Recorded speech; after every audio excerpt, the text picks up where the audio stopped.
ready, John. This one's for you.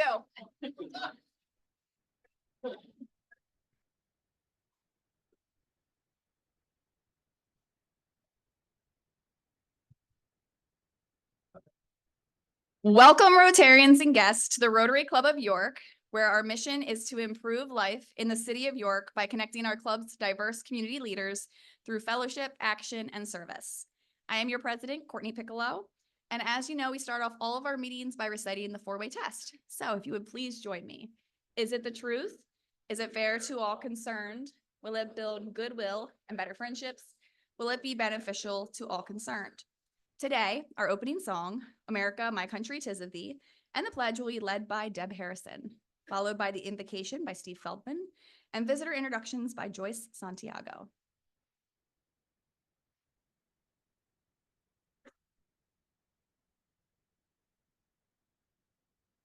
Please join me. My country, 'tis of thee, sweet land of liberty, of thee I sing. Land where my fathers died, land of the Pilgrim's pride, from every mountainside, let freedom free. I pledge allegiance to the flag of the United States of America and to the republic for which it stands, one nation under God, indivisible, with liberty and justice for all.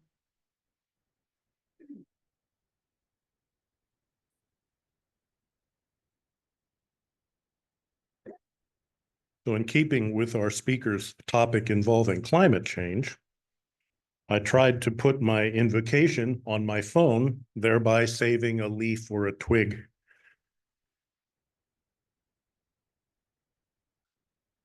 And the print is about the size of there it goes. Okay. Please pray with me. Dear God of all people everywhere, we come before you today mindful of the many and varied gifts we enjoy simply living where we do. Cleaner air than many experience, clean and abundant water, and a fairly temperate climate are only a few of the joys that we often take for granted. Thank you for the work of our speaker today, who looks beyond our region to identify and articulate issues that we do not necessarily see very easily from right here. Bless them in their work and use them to enlighten us to be more aware of the world that they see.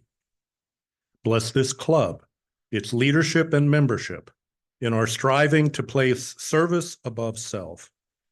Help us to be more expansive in our gratitude, both in large things and in small.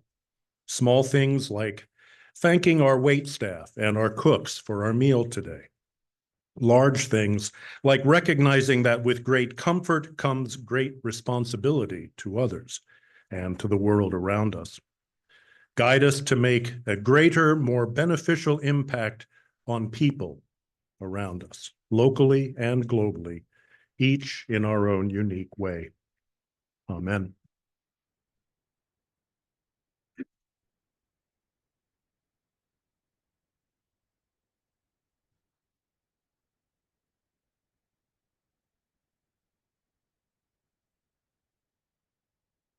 So good afternoon, Rotarians.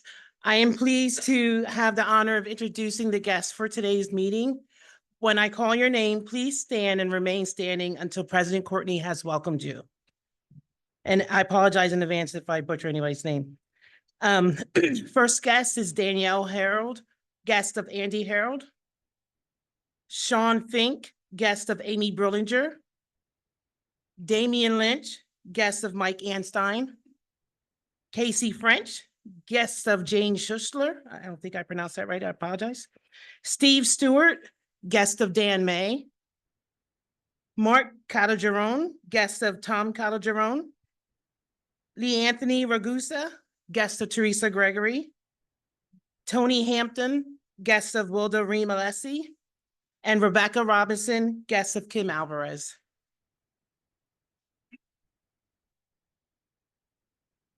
On behalf of our Rotary Club, I would like to extend all of you a heartfelt welcome to our visitors today. It is always a pleasure to have a few new faces join us, whether you are here for the first time or you are returning. Rotary is all about connecting, serving, and making a positive impact in our community and beyond. And we're all very excited to have you here with us today. So Rotarians, please help me extend a welcome to our visitors.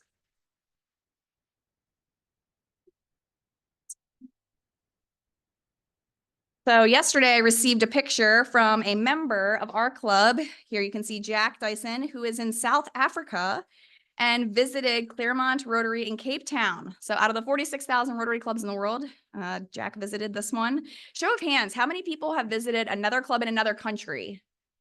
That's quite a few of you. So very cool. So always keep that in mind whenever you guys are traveling around. I'm sure you're always seeing the Rotary wheel in your various places, but you can always look up online where there's a Rotary club and just pay their fee and you're able to attend as a guest.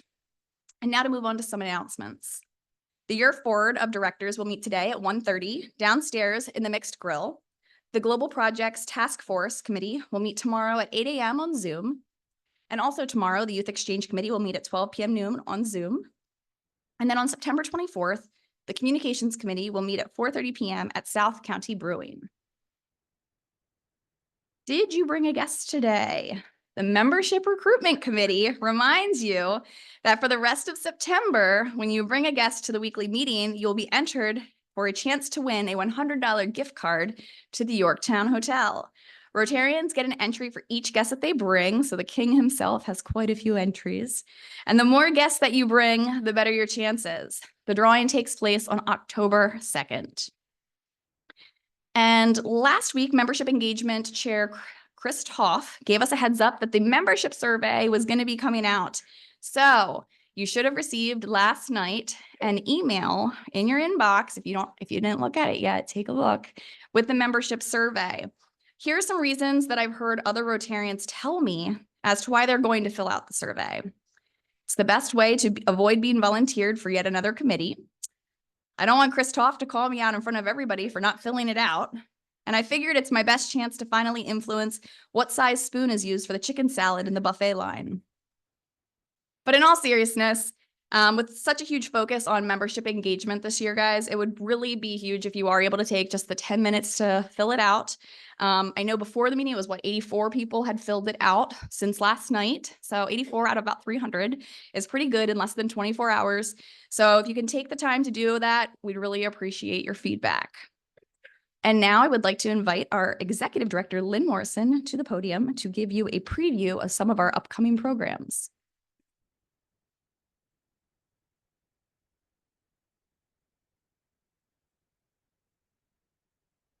Thank you, President Courtney. Just as a reminder, we've been talking about this for a couple of weeks. Next week, we will not be meeting here. Don't come here because they won't be welcoming you. But we're going to be at the York History Center. Remember, this is a program that you do need to register in advance for. I think I checked this morning and there was more than 75 of you who registered and a lot of you are bringing guests.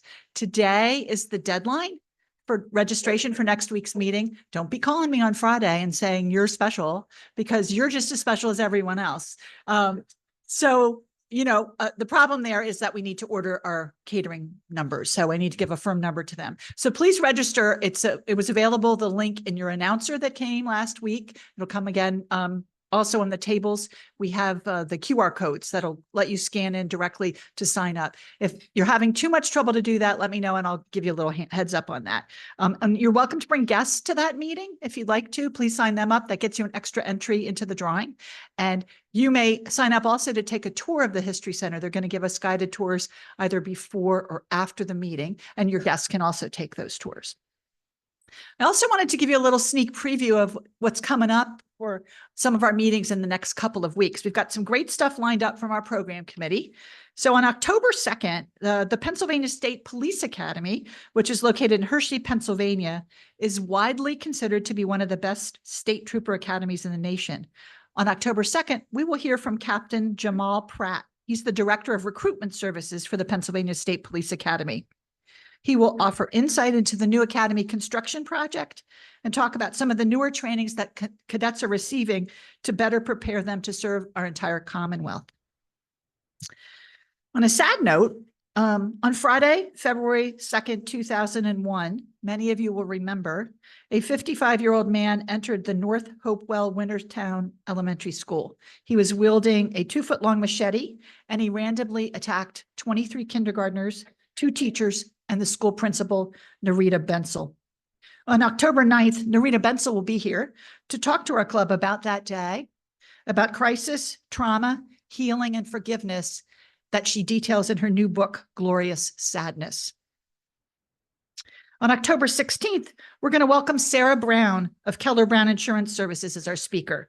You know, we love long generation local families, right? This is another one. Sarah is the fifth generation of her family's York County business. It was founded by her great-great-grandfather in 1899 in Glen Rock.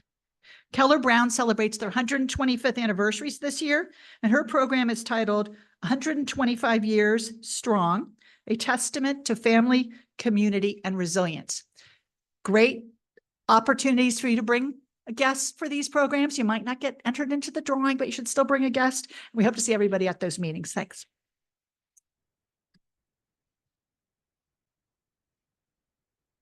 Thank you, Lynn. And now I would like to bring up past president John Kleindens to the podium to share with you some information about the Rotary International Convention.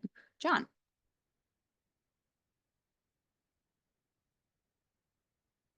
Thank you, President Courtney. President Courtney asked me to talk a little bit about the convention coming up next year in Calgary, Canada. And I'm happy to do that. I attended the International Convention in New Orleans many years ago, just me and 20,000 of my closest friends. So it's a good reason to go. I'm also seriously going to Calgary. It looks really like a great convention this year. How many out there have been to a Rotary International Convention? Excellent. More than one? Okay. Some people go back. It's excellent.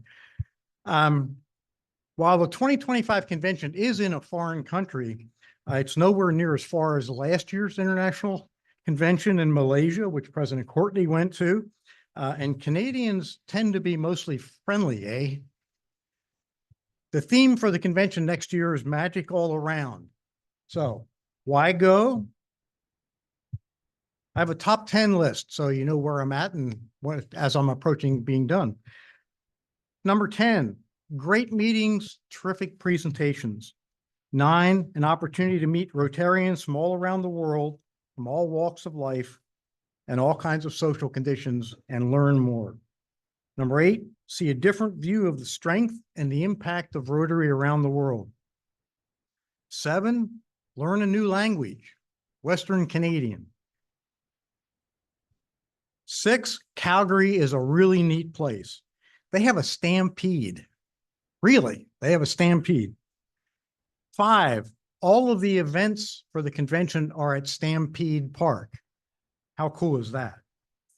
Number 4, you can extend your trip to see the beautiful Canadian Rockies, legendary places like Banff, Lake Louise.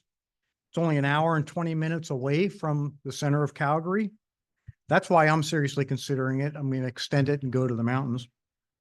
3, great educational sessions. You can learn a lot more about Rotary. 2, the second reason to go, you can buy Rotary merchandise. And the number 1 reason to go to the Rotary International Convention in Calgary, Alberta is Jody Keller will be there. If there's no other reason to go, that's it right there. Okay, and the last slide, how to register. You go to convention.rotary.org, you register, you pick a hotel, and here's a warning. If you're thinking about doing it, pick a hotel shortly. They have a list of hotels that are linked with Rotary.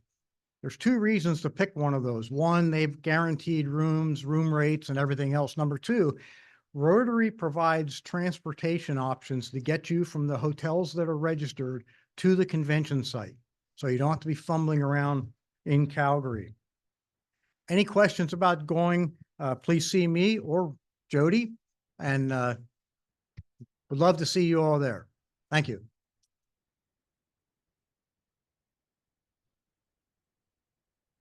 Thank you, Past President John. To be with thousands of other Rotarians who all share a love and commitment to service above South truly is so powerful. I think Calgary is expecting between 20 and 30,000 people to attend, all Rotarians. So it's really huge. It is very family friendly. I was surprised at the number of babies that I saw at the last one that I went to in Asia. So definitely something to consider. And now I would like to invite Dee Baker to the podium to give an update on our club's annual fundraiser that closed last week.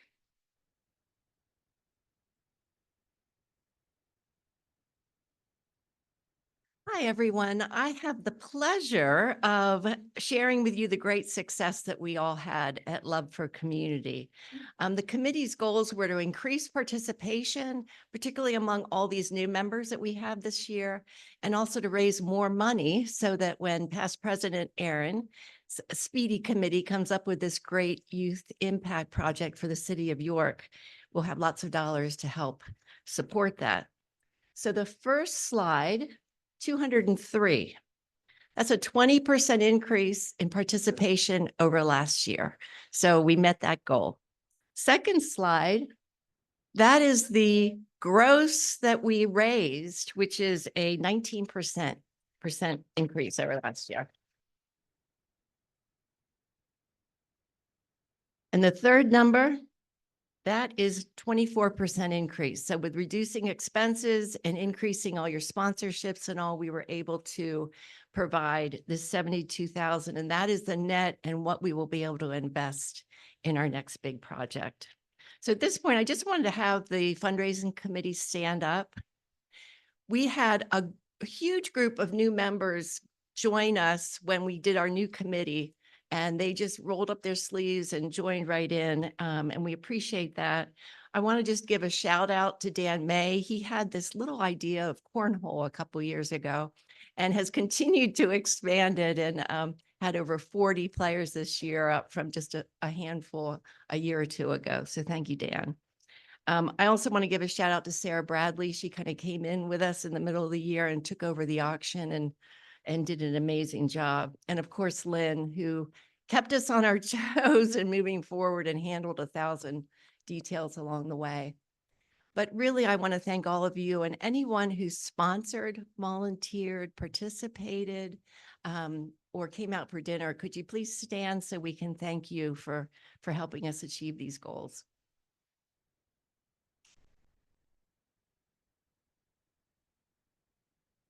Okay. Truly service above self. Thank you all.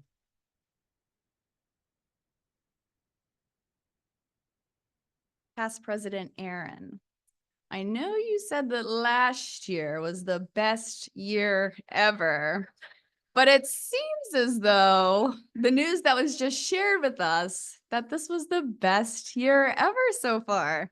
So great job again to everybody, as Dee said. It really is. It's amazing to see the funds that were raised that can be used towards an impact project in our community. So great job again.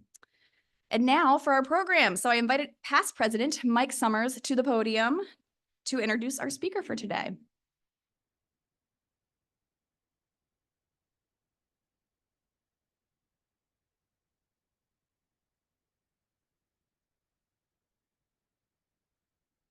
All right. Good afternoon, everyone. Our speaker is Dr. Michele Devlin, Professor of Environmental Security at the U.S. Army War College in Carlisle.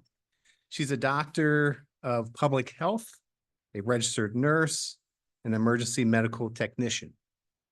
Her specialty areas include disaster relief and emergency response, climate migration, and extreme remote regions such as the Arctic Circle and Antarctica. Dr. Devlin has been providing consulting and training to the military, law enforcement, medical workers, and other first responders for over 3 decades. Her presentation will focus on the rapidly increasing challenge of human climate migration and environmental displacement. Fellow Rotarians and guests, please warmly welcome Dr. Michele Devlin.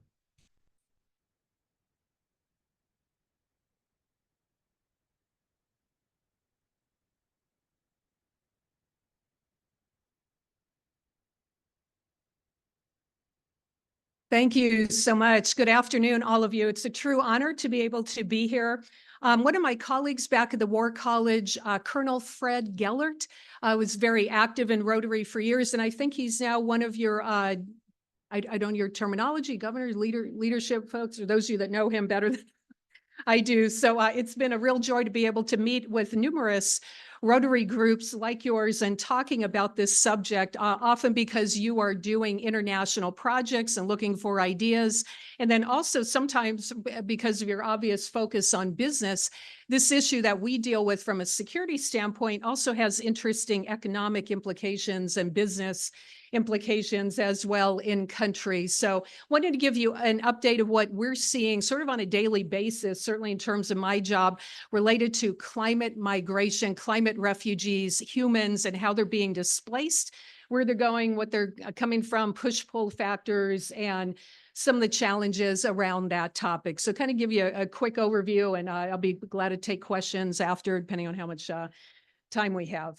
So there was a time, actually, I've been doing this kind of work with refugees and climate migrants for decades. And one of the big statistics we've gone off of is that by the year 2050, we could be looking at up to 1 billion climate migrants, climate refugees around the world. I am here, though, to tell you on a daily basis, again, I've been doing this and living this for decades, that number is an underestimate, and they are already here.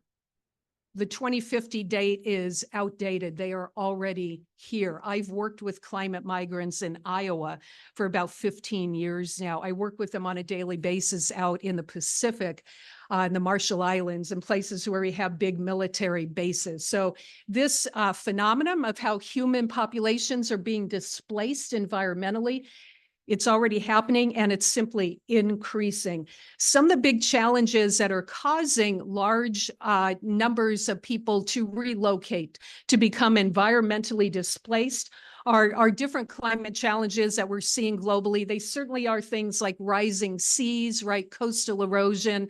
We know the populations along the coast are very vulnerable. That's true in Bangladesh. It's also true in the Palos Verdes Peninsula in LA County, where I'm from originally. So we're seeing this happening all over.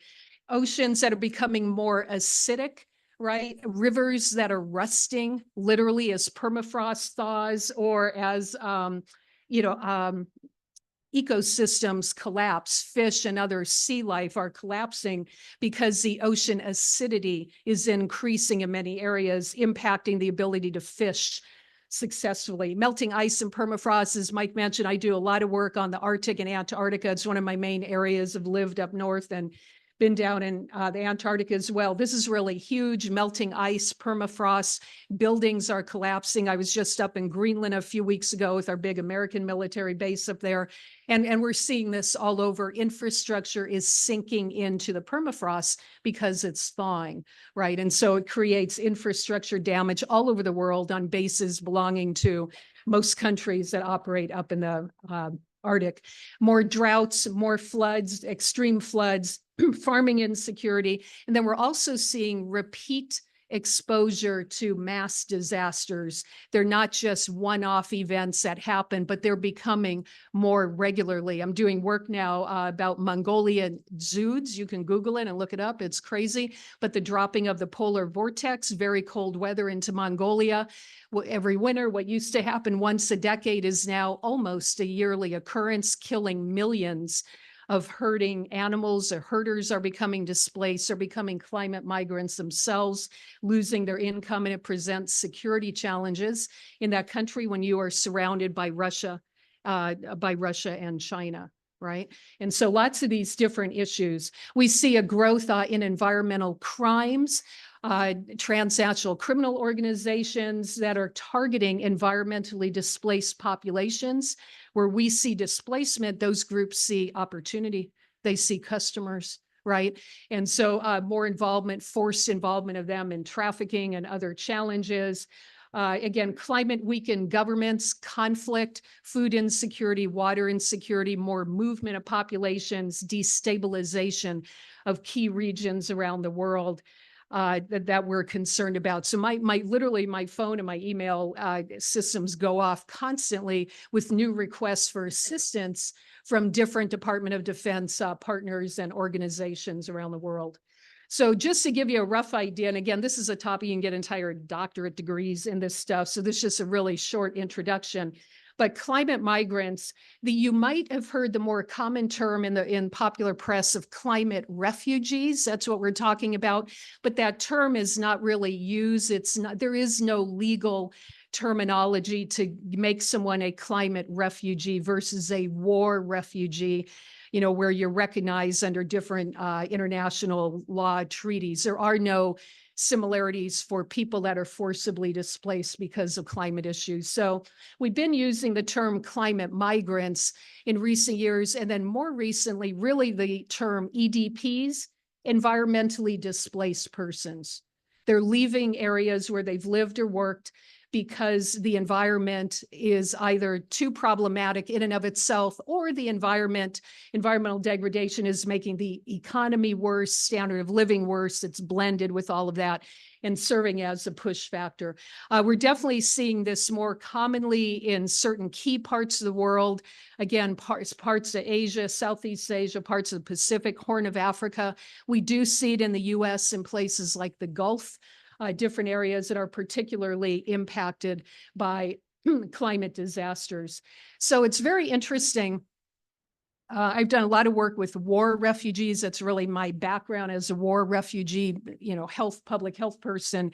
But climate migrants, environmentally displaced people, are different. So you probably, I'm sure, all saw on TV when the Ukraine war broke out several years ago, several million people fleeing, a lot of moms and kids, frankly, right, women and children, typically fleeing war very quickly within a matter of days and weeks. Okay, this is different. Most climate migrants, it's a slow onset. It's not something that happens one day and you lose 20,000 people in a community. That's not the way it looks. These issues are building up. They're getting more complicated over time. And then people begin to leave little by little. That's really what we're seeing. So slow onset. They're often, again, fleeing repeat disasters. I do a lot of, like you, do a lot of volunteer work with different relief groups, Team Rubicon, Red Cross, International Red Cross, and others. I actually responded to Hurricane Harvey. Remember that in Houston, Texas? I was in shock, and I shouldn't have been. I ended up working with a lot of homeowners that swore they would never go back to Houston. They got to Houston because they were environmental refugees from Hurricane Katrina in New Orleans. They'd left. I'm never going to go back to New Orleans. I'm going to go buy better, in Houston. Then they ended up getting flooded out in Houston and totally left that region of the country. Okay, so that's what we're seeing more of. The challenge with climate migrants is, again, there's no legal definition for them. Unlike war refugees, they are typically not entitled to humanitarian aid, relief packages, resettlement assistance, and that type of thing. Climate is not recognized legally as a persecuting agent in international law, although there are efforts to try to change that. We are seeing that climate is serving certainly as a push factor. So I'm in the human migration demographic field. It pushes people away from certain areas. But I can tell you it's also serving as a pull factor as well. New parts of the world are changing as they warm, as they heat up. Again, I do work in the Arctic and Antarctica. I was amazed living up in the Arctic that I was in Barrow, Alaska. Dozens of people from different ethnic backgrounds are now living and working in different Arctic regions around the world because they need labor. It's warming up. Right? Oil, gas, minerals. There's new geopolitical interests in these extreme areas, including in Antarctica when I was there. The tourism industry there is extremely economically diverse. And a lot of Pacific Islanders, Filipinos, and others will go down to Antarctica and work in the tourism industry because now everybody wants to do the last chance tourism, see the penguins. It's true, it's a thing, right? And so they're bringing in migrants as well. So absolutely fascinating from a labor force standpoint. what we're seeing, both push and pull factors. At this point, we're seeing climate is primarily right now, I call it a migration amplifier. It may not yet, depending where you live, may not yet be the number one main reason why someone is leaving an area, but it is often interlinked, often. They may be leaving a region for better economic opportunities. I deal a lot with, Central American migrants, border crossings. I'll be down southern border next week. We're looking at this issue. You have to ask, why are people leaving a region economically that's impacted? It can be for a variety of reasons. Increasingly, we're seeing climate play into that. Multiple floods, too much drought, too much rain, too much mold, too much mildew. Transnational organized crime groups can move in and take advantage of that. So lots of different reasons. So it's a migration amplifier. In some cases, it's beginning to be the main issue. In others, it's the amplifier. It's interesting, too, to be aware. So climate migrants today, and even we expect in future decades, are primarily leaving where they live and function, but they're staying within their own country. Take a look at ours again. So some of them left New Orleans with Hurricane Katrina, but they moved next door to Texas and got hit by Hurricane Harvey. But it's the same thing. They didn't leave their country. They just moved to a different area or different region. I was telling Mike at lunch, the number one question I'm actually usually asked about this issue privately, after I do things, people come up and ask me privately and they say, where do you think I should move when I retire now in the US, right? What do I do? And by the way, it is starting to change, sort of tip of the spear. Where did people in the North used to go when they retired in the US? Not all, but a lot of them. Right, right, Florida, the whole thing. Then it was sort of the halfbacks in North Carolina, that kind of thing, right? And so they're slowly been moving up. Now they are starting to see a reverse trend. They are moving north. They're going into the Great Lakes area, Duluth, Minnesota, which by the way is a great town. I used to would vacation over there. Duluth, Minnesota, Lake Michigan area, Buffalo is even seeing a reversal now. People, Alaska, not all the way up in Arctic Alaska, but if you've been to Alaska, you know that much of it around Anchorage and in the south, all of it's stunningly beautiful, but it's warming. It's actually can be relatively mild there. So people, when I was in Alaska, they were actually recruiting people to move up into Alaska as climate changes. It was seen to be a haven. So it's very interesting what we're seeing. So again, it's mostly internal displacement and internal movement, but in some cases, we are seeing opportunities for climate migrants, environmentally displaced, to go to other countries and to become part of a workforce in that area. And that's where I ended up working with some of these people. We are seeing this challenge impacting all parts of the world, different areas more than others, but certainly rich and poor groups. And what we're seeing, again, because of that, would be disparities in climate migration. And women and children, like most displaced populations, still are heavily represented. So a few photos for you. This is when I actually worked back in 2015, if I remember right. Hurricane Yolanda in the Philippines was massive. 8,000 people were displaced there. And the Philippines are, very powerful workforce in Asia and around the world, smack in the middle of the Pacific. This is an example of the Marshall Islands, actually, where I'm doing work now with the military. We have bases out in that part of the world. It's literally in the middle of the North Pacific. Those are what the Pacific atolls look like going underwater. We expect the Marshall Islands to be the next country to be environmentally displaced as a nation. There's technology that can help it, but those trends, they're believed to reliably be underwater, under ocean water, in the next 10 years, at least one day a year. Okay, so there are major issues with that. Marshall Islands, again, with ocean water on the runway there, you can see how low lying it is. That is the ocean and the lagoon there in the Marshalls and Kwajalein and Ebi roads there. Children playing in ocean water in the community of Ebi. That's where we have a lot of our base workers, the Marshallese that work on the American base next door in Kwajalein, live there, and that's what they're dealing with. That's reality. The homes, again, of the Marshallese right up against the ocean. These seawalls are having trouble keeping up. They amazingly are dealing not just with sea level rise, but subsidence. They're sinking as they've used up a lot of their freshwater supplies, and they are in drought very frequently now. We see a lot of this even in the Pacific, where you shouldn't be in drought like that regularly. They are, so they're coming to Quadge to get drinking water that we're helping provide them. It's harder and harder. Interestingly, as I mentioned to Mike and some others, and the economic implications. So for us from the DoD, we look at things like changing demographics in regions, the human terrain, why this matters, you know, what to be aware of. But from an economic standpoint, a lot of your business people, it's fascinating. You know that we have changing demographics in the world, period. Our fertility rates overall are declining. We're aging as a globe. We're certainly aging in this country, declining population, you know, fertility rates. We're seeing a great need for workers all over in the US and Europe, the rest of the world as well. And so there are companies and countries that are very deliberately recruiting legal climate migrant, you know, climate displaced populations to come to them as workers. So we're seeing this. So, actually, I lived in Iowa for a number of years as a professor before the War College. Iowa now has over 180 different languages, 180.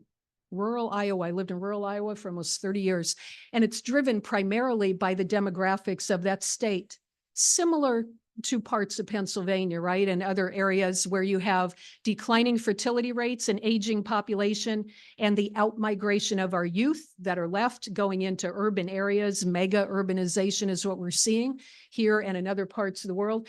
So companies don't have labor. It's hard to get skilled labor. It's hard to get unskilled labor. So many of the corporations were recruiting legal populations like the Marshallese, because they can live and work here legally, having them come in. So they would be working in the meatpacking plants, ice packing plants, warehousing, you know, types of unskilled labor. They needed the jobs, and they were getting paid very well, $25 an hour plus full benefits. Whereas at home, $6 an hour, and their country literally is going underwater. So it's fascinating to see these challenges. Again, same thing with the Philippines. Mass disasters there have become more common and more frequent. Again, that's when I worked there with Typhoon Yolanda. When you have that type of major disaster and major destruction going on, that, by the way, was, if we had a category for it, it would have been a Category 6 hurricane. It was that powerful. Killed, again, about 8,000 people in a developed part of that country. But it becomes very difficult to clean this up, to refunction again where this happens. And so you see people migrating now to different parts of their own country as well as other nations as climate migrants. So do keep that in mind as you're, you know, looking at different types of global engagement projects.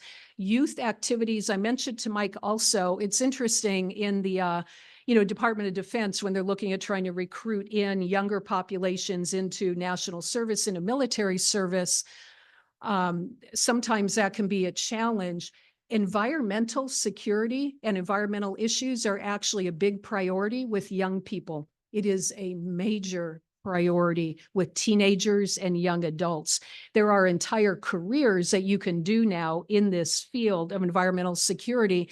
And again, as a service organization, if this is a focus as well of something you may be doing, it may be a way to recruit in a whole new generation of members within your operation. So yeah, I've been doing a number of meetings and webinars, again, with some of your groups internationally, as well as locally, looking at different projects that might be of interest to Rotary and partnering and recruitment of younger people. So with that, thank you very much. It's been an honor to meet with you. Thank you.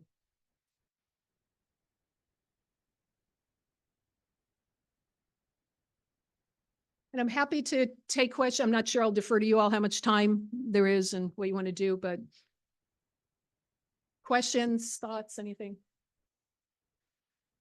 Thank you very much for your time and joining us today. From a Department of Defense perspective, what is the most important thing to be prepared for? Yeah, it's a good question. I have to tell you, initially, when I was at the War College, what they looked at, and not just DOD, more broadly, DOD, the big priority was infrastructure damage, like a hurricane, Tyndall Air Force Base, that type of thing, severe degradation, Kwajalein, right in the Marshalls, just, severe impacts and those kinds of things. What we're seeing though today is that infrastructure damage is significant. There are over 1,700 DOD installations that are at risk of these kinds of issues and are already dealing with them. But it's not just that. Climate now and environmental challenges are impacting virtually every aspect of operations. Anything from the changing human terrain within communities, not just the physical environment is changing, so are the human populations in them, right? Economically, push-pull factors completely changes your human terrain and your demographics. Logistics, acquisitions, global supply chains significantly impacted by risks and big events. Again, we look at environmental crimes. Environmental crimes are now one of the leading sources of revenue for non-state violent actor groups. They don't, they're doing human trafficking and drug and, sex trafficking, all of that. But now environmental crimes are huge. Illegal fishing, illegal mining, right? Those types of activities, often unreported, hard to prosecute, and yet they're making millions and millions and millions of dollars from them. So those types of issues, the whole climate refugee thing, just defense budgets, just the sheer cost. Like, we can't afford to keep up with this stuff. We can't. I got to tell you something, what's even worse, we can't afford not to address it. That's the problem. Okay, so how do you handle that within your revenue base and within your budgets? And a lot of times it's more immediate triaging when we really need to be doing more long-range planning. But we're so desperate to deal with things 2 years away, we're not looking out far enough at 20 to 50 years. So that's an issue. Even things like protective textiles. So again, more troops now operating in areas of the world that we didn't used to be in a lot, like the Arctic. But also think of training, extreme heat, extreme humidity, having to change training schedules, what we can do with personnel. I mean, it's unbelievable. It goes on and on and on and on. Lately, I've been doing like 2-hour briefings just on how climate and environmental changes are impacting so many elements of operations. So we no longer are just looking at building damage. There's a whole social science element to it now that goes well beyond infrastructure and engineering. Yeah, it's remarkable. And again, not unique to the US. We're seeing it all over the globe with security forces. Great. Just one quick question. You touched on quickly the technology that could be provided that might help assist. Could you maybe dig in a little bit deeper? I'm assuming it's not just sandbags anymore. Yeah, boy, we are so beyond sandbagged, right? And that is what, you're right, that is what they used to rely on. It's like, oh yeah, no, that's not going to work anymore. So this becomes an issue. How do you make a strategic decision on any type of facility when the sandbags are not good enough anymore? So their technology, can you raise it up? Think of islands being raised up. Who's doing that, by the way? Is that being done already? It's being done already. Yes, it is. Right. By Chinese government does that in some areas. So the lifting up of facilities, the artificial making of islands, that creates its own environmental challenges. We're looking at things in some areas, as do companies, oil companies and others, floating accommodations for workers, fly in and fly out. They live on literally floating almost like, I don't want to say a cruise ship, but you understand what I'm saying, right? Floating lodging, and they live there and that type of thing. Those are possibilities.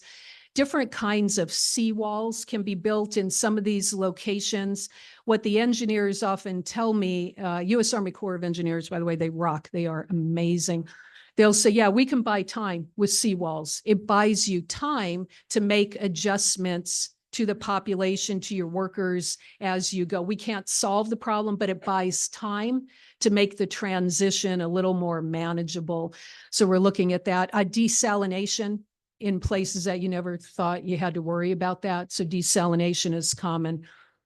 And then ultimately, I think around the world, we're having to look at more, again, business wise too, many of you, things like robotics, AI, mechanization, what types of labor, what types of jobs can be done through different mechanization forms where you don't have to rely so much anymore on human labor when you don't have them anymore. The population is declining anyway, and if they've got a better deal and more, they're leaving. What do you do for workers?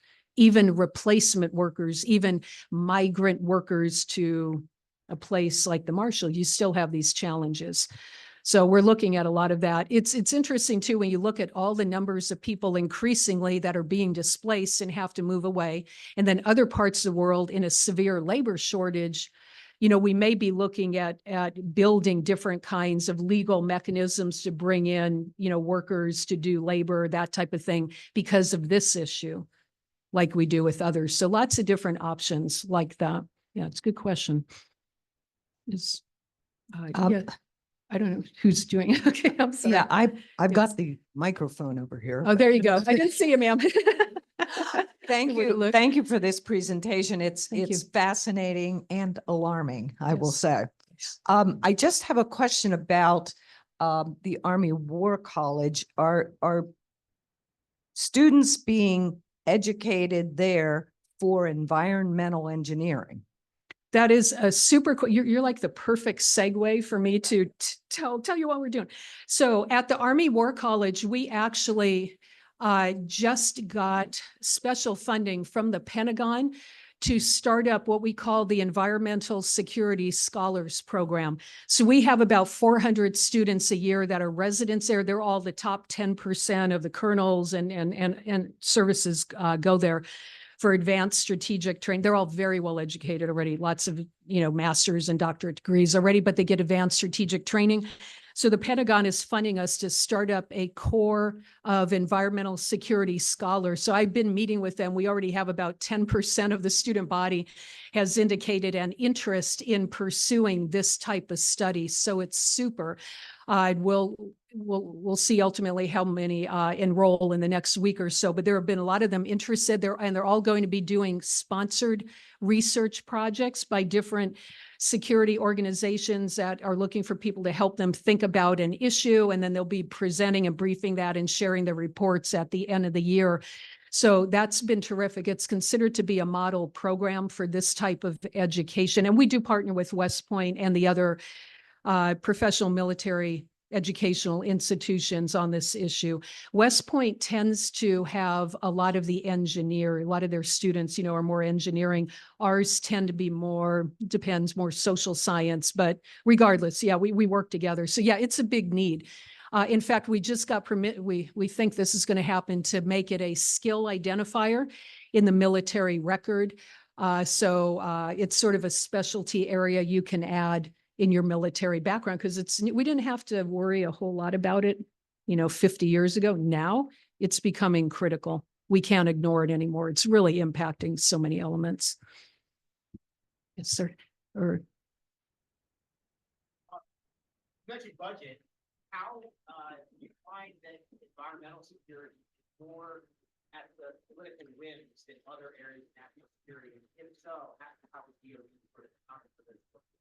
yeah, it's and the problem, what I see, especially with budget for environmental security, certainly, and that stuff definitely can change, with different political leadership, that definitely can happen. Probably the bigger issue I see financially is some of this is a bit longer range versus Ukraine and Russia happening right now, or the potential, let's say China and Taiwan, something, or, Middle East, conflict and things like that. The bigger issue with the budget is you tend to see these types of immediate conflicts coming up, and that diverts attention and focus and resources. So the DoD in general recognizes they are nothing if not practical. They understand, they know it's a problem, but there may be an issue with limited resources, period. And where do you put priorities? And it tends to be more of the immediate. So that tends to be the biggest challenge. And our budgeting cycles are relatively short term. Sometimes they are longer among our adversaries because they don't function as democracies often. And you can look out 10, 20, 50, 100 years strategically. You can see what areas of the world are changing. How do you position yourself in those areas? Weaponization of environmental insecurity, right? So things like that are becoming increasingly important, but the problem is we have so many of these immediate crises. Yeah, it's frustrating. Yes, I'm not sure. Is there a moderator actually taking? Yeah, I have am the sorry, I can't microphone. see. I should have worn my glasses. I'm sorry. So you alluded to this in your answer 2 questions ago, but at the risk of raising a sensitive subject, it seems like the military might be looking for ways to increase legal immigration. Is there anything you can tell us further about their efforts to expand the number of legal immigrants to meet the labor demands? Yeah, I don't think the DoD itself is involved in that, but I can tell you that private companies, they are often looking for unskilled laborers. And if you've got pools of them increasing in certain areas of the world, there are efforts to try to rethink legal immigration pathways. I forget who did the great presentation on the upcoming Canadian conference. So the Canadians, where do most of the Canadians live in Canada? 80% of them, where do they live? Like right along the border, right? And even that's not very urbanized. And then pretty much you don't have a lot of people beyond that. The Canadians have been very interested and very active in looking at different pathways for legal workers to come in because they need labor. They need labor. The Europeans need labor, especially the Western Europeans. Their fertility rates and demographics are really plummeting. The Japanese, South Koreans, the Chinese, right? Their population is actually now reversing because, the one child policy, they're actually dropping in population. So we're seeing all of this catch up with a lot of the more economically developed nations and this need for labor. So it impacts. What's the level of concern among you and your colleagues about wars of aggression between countries that are seeking to get better land, better water, seeking to redraw the map and attacking neighbors?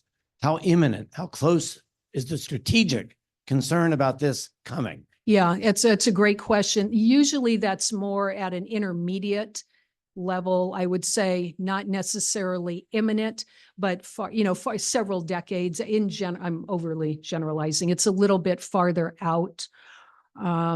Mostly what we see now is countries themselves trying to deal with infrastructure damage, movement of populations, just trying to get a hold on their own assets and situations, not so much aggressively trying to take over other areas, but we expect that to become increasingly common.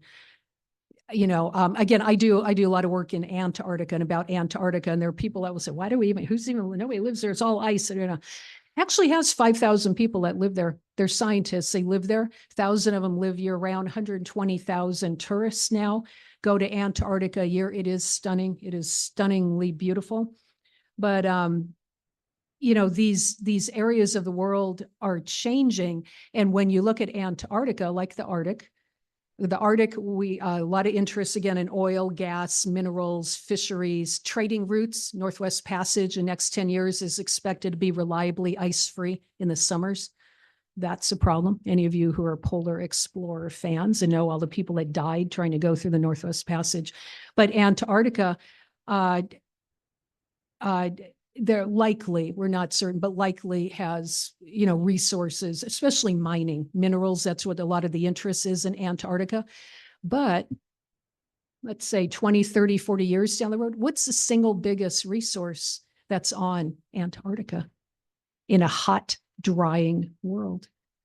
Yeah, it's that water, that ice. 90%, right, of the world's supply is down there. There are countries already looking at ways to try to move mega icebergs into their area as a source of water. The South Africans were looking at that a few years ago with their drought. Some of the Middle Eastern Gulf states have been looking at ways to move icebergs. So they are looking out farther. And that's where you begin to worry about, do you have hostile takeovers of areas because of resources? I would suspect, yes. Most of us think, yes, that will happen. Just not at today. That's more of a mid-level is usually where we put it. Yeah, good question. So thank you, folks. Thank you very much. Thank you.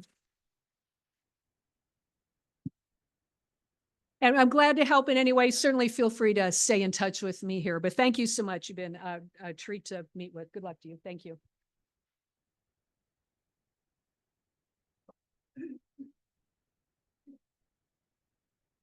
Dr. Devlin, on behalf of our Rotary Club, I want to sincerely thank you for your insightful presentation on climate migration, a topic that I'm not sure a lot of us really knew much about before today. So thank you very much for that education and sharing with us the impacts that this could make across the globe. We appreciate your time, passion, and dedication to such an important topic.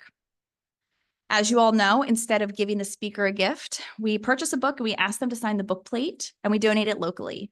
This week's book will be donated to McKinley Elementary School in York City, along with a bookmark made by the students at Creative York.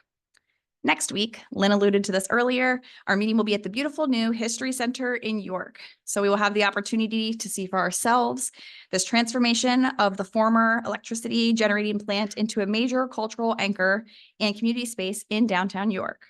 So remember, like Lynn said, to register for today, the QR codes are on your table. Today's the very last day. We need those registrations in. And this meeting is now adjourned. See you all next week.